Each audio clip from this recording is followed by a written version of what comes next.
let me say how glad I am to have had this opportunity to be invited by President John Pombe Magufuli to have this conversation. I was already in Kenya and I got a phone call to come back, and I did. And he is the first president in this continent who has taken the step to invite me at a very short notice to have a long conversation on Africa. I may have met other presidents, but this is unique. Unique in the sense that I've had the opportunity to have a conversation of nearly 1 hour with President John Pombe Magufuli, and what amazes me is the president's ability to explain in detail many of the things that have happened in the last 4 years in this 5th administration of the government of the United Republic of Tanzania. We have talked about what has happened in the area of infrastructure, what has happened in the education sector, what has happened in the health sector, what has happened in terms of international relations.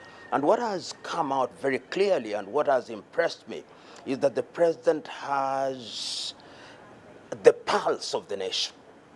He knows what is happening. He is able to state in detail what is happening in Iringa, what is happening in Mwanza, what is happening in Chalinze, what is happening in different sectors. And his appreciation of the fact that going forward, Africa can only realize our potential if her men and women are dedicated to do things that are in the best interest of the society.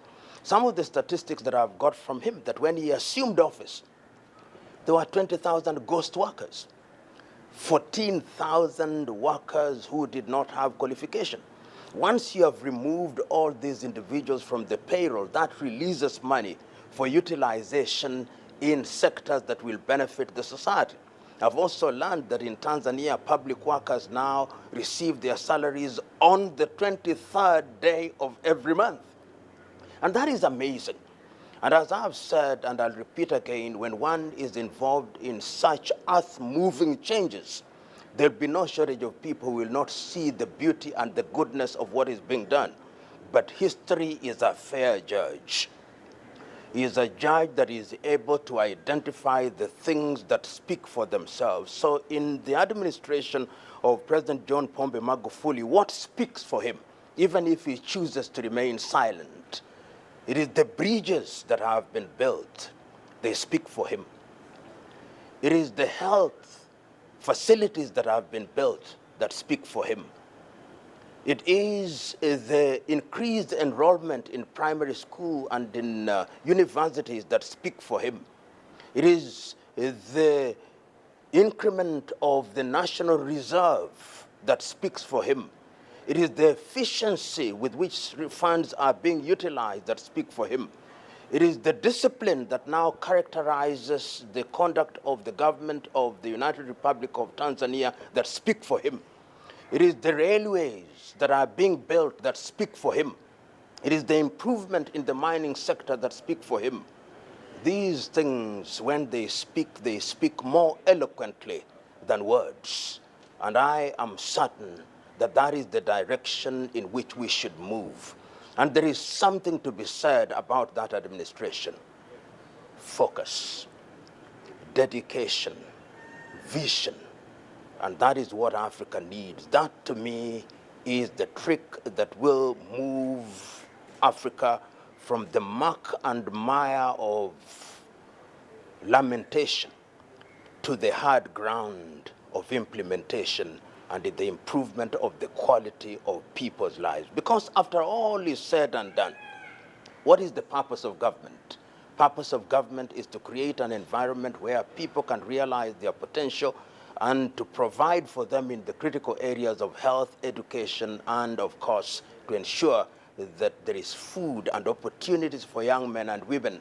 And I believe that President John Pombe Magufuli is thinking in that direction when he talks about the 4th Industrial Revolution, when he talks about robotics and internets and the use of technology and transfer of technology for the betterment of the people of Tanzania.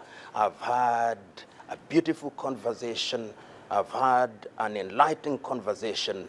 And I hope that in their wisdom, the people of Tanzania will make a decision that is favorable to give President John Pombe Magufuli 5 more years. He has not asked me to be his campaigner. That is my own thought.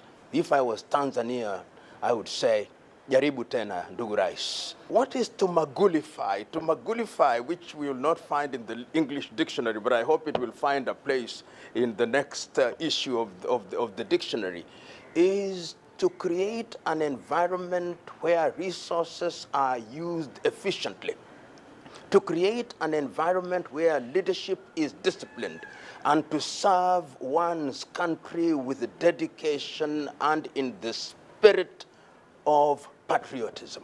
When you say and do that, then you have been magulified.